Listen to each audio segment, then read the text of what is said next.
Over the last 2 years, I have been able to turn a small YouTube channel with less than 100,000 subscribers into a multi-six-figure business that has brought in over $750,000. And in today's video, I'm going to share exactly how I did it and what I would do if I was someone new starting their own YouTube channel. So we are going to break today's video down into 5 different categories of each one of the ways in which I approached leveraging my YouTube channel. Now, I'm sure that there are more ways than 5, but these are the ones that I personally have done and have made at least $20,000 from doing. So of course, the very first one is going to be YouTube AdSense. Now, put simply, YouTube AdSense is the amount of money that you make when an advertisement plays before, during, or at the end of your video. Now, in order to access YouTube AdSense, you have to have 1,000 subscribers and 4,000 watch hours on your YouTube channel. Now, this is something that can take a month or it can take multiple years, but personally, it took me 8 months to reach monetization on my own YouTube channel. Now, once I was able to get my channel monetized, I started doing all the research I could on exactly how I could make the most of it, and this is what I found. You really only need to focus on 2 main components when it comes to AdSense: your category and your video length.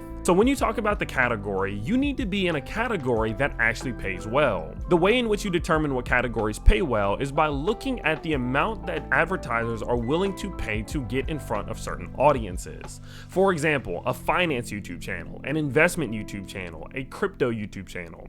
Those are typically going to do better and get paid more simply because their audience is more likely to spend money. It's a finance channel. Whereas if you are looking at a gaming channel, that's typically teenagers or college students who aren't as willing to spend money, and so an advertiser clearly isn't going to want to spend as much money to get in front of that audience. Now, in order to determine this, you need to look at something called YouTube's CPM. So what is CPM? While YouTube CPC means the amount of money that you get for every click on a certain ad, CPM is an abbreviation for cost per mil, where mil stands for 1,000 views. Thus, you are paid each time when your ad reaches this mark. The more views the ad gets, the more money you earn. So what this means is that certain YouTube channels and categories will get more CPMs than others depending on how much advertisers are willing to pay to get in front of 1,000 people in that audience. And your goal, if you really want to leverage your YouTube channel, is to look for those categories that have the highest amounts of CPMs, and I will leave a link in the description of a breakdown of some of those different categories. Now, moving into the next section, which is video length. Well, the length of your video actually determines how much money you can make. If you're posting a short, for example, you're not really going to be making that much money because advertisements don't play in front of each one of those shorts.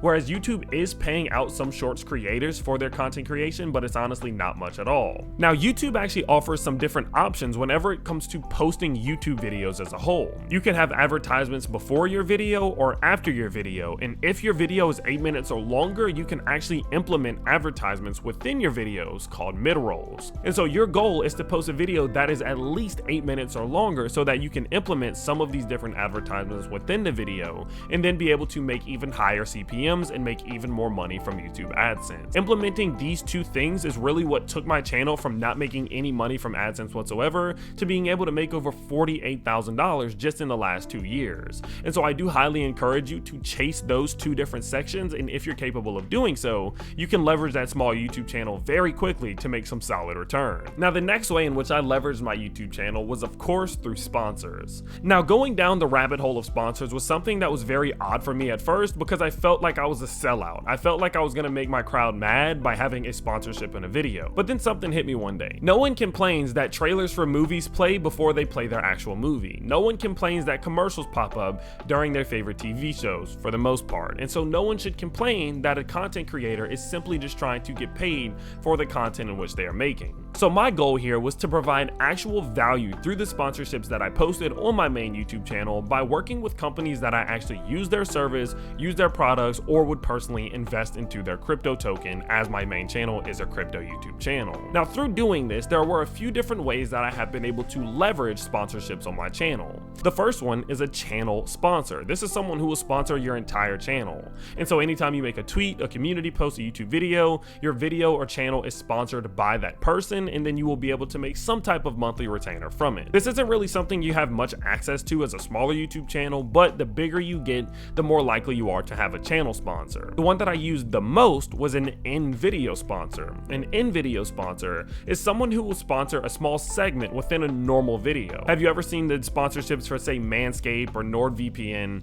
in which you're watching a video and then their advertisement randomly pops up and then it goes back to the video? Well, that's an in-video sponsor. Now, I have used a lot of these, and this is my main source of income through sponsorships, and I do believe it is the best way to approach sponsorships because you're not taking a lot of your crowd's time, but just enough that you can actually get paid for it. And the last way you can go about sponsorships are through video sponsors. These are people who will pay you to do reviews or full videos for them on your channel. I'm personally not a huge fan of these because if I'm gonna post content, I want that content to be valuable to my channel. And if it's, a full video review for a sponsor, sometimes I can't get that quality content that I'm looking for, and so I don't really utilize this one that much. But there are a few different ways you can leverage it, and I do encourage you to at least try all three of those out when you are first getting started with sponsors. Now, the next category in which I leveraged my YouTube channel was through my community. Now, what you have to understand is that your community are people that support you, and so your goal here is how much value can you provide them. Of course, through your YouTube videos,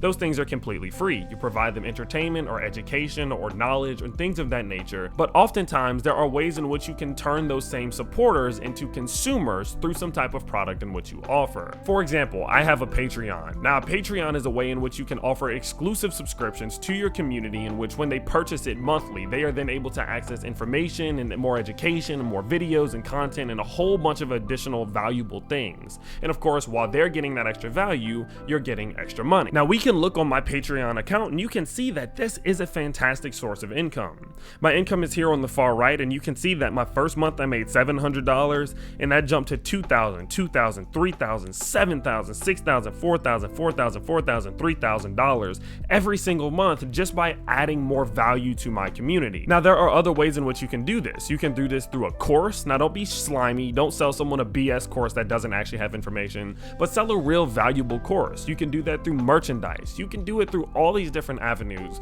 by providing real value to your community and then receiving payment for it. And so by leveraging my community personally, I have been able to receive a lot of consistent income over the months, and I have been able to add even more value to the people who support me. Now, moving into the next category, which is my favorite one, we are talking about affiliate links. Now, put very simply, an affiliate link is something that a company will offer you in which you can then promote to your crowd, and if they use that link to buy a service or a product, you can receive passive income. Now, this is something that I have done on my main YouTube channel through crypto exchanges. So to make it simple, a crypto exchange is a place or a platform in which crypto customers can go on to trade their crypto. Now, when they trade their crypto, they of course have to pay a fee. When they pay a fee to the exchange, if they use my link, that exchange will pay me a part of that fee. I know that's a lot, but follow with me. So what this means is I just have to tell my crowd, hey, if you use my link, you will get this discount or you will get this reward. And then whenever they use that link and get their reward and start trading on that exchange, well, then I'm capable of receiving passive income every single time they pay a fee. I have here a screenshot of my best month with an exchange, which was October of last year, in which my link did $108 million in total volume, which totaled out to $50,000 in fees. And since I was receiving 50% of the fees, I received $25,000 just in the month of October, completely passively, for promoting my affiliate link. And what's great about this is you can tell your crowd, hey, I get commission every time that you pay a fee. I do get this every time that you trade. And they're totally okay with it because they want to use that exchange or they want to use that service. And so I always encourage people, look for different products, look for different services, look for different platforms that you can offer an affiliate link to, because if your crowd likes you, they'll likely like the same things that you like. And by doing that, you can receive passive income for bridging them to that product, service, or platform. Now, moving into the last category in which I have used to leverage my small YouTube channel, we are talking about side businesses. Now, what I have come to notice over the last few years of having a YouTube channel is that whenever you constantly talk to the same crowd in the same space, you start to understand them, not only as a crowd, but as consumers. And because of this, it gives you a really in-depth view of what they want and what they need. need. And by taking that understanding of what they want and what they need, you can very easily create side businesses to appeal to those needs. So for example, I created the Crypto Catch-Up. I realized that my community wasn't really staying up to date and caught up with the most important aspects of crypto. And so I created a newsletter in which I could provide them with that information. And through that, I will be able to offer sponsorships and other forms of monetization deeper into the future. Or as an influencer myself, I realized that it was very hard to find good deals, especially for sponsorships. So because of that, I created the Hill Marketing Agency, which helps influencers find those deals, and I get a piece of commission every time we finalize a deal. You see, turning your platform into a business by understanding the problems and understanding the needs and appealing to them is one of the easiest ways to leverage any platform whatsoever, and it has been the most successful way that I have leveraged my YouTube channel. And so I always encourage people to try to figure out what problems you can solve and use your platform as free marketing and a free form of understanding of what your crowd needs and wants, because you have a huge head start on everybody else. So I do encourage you to try it out, give it a try, see what you think about making YouTube videos, and if you want even more information about how you can get paid from YouTube, make sure you do click this video right here.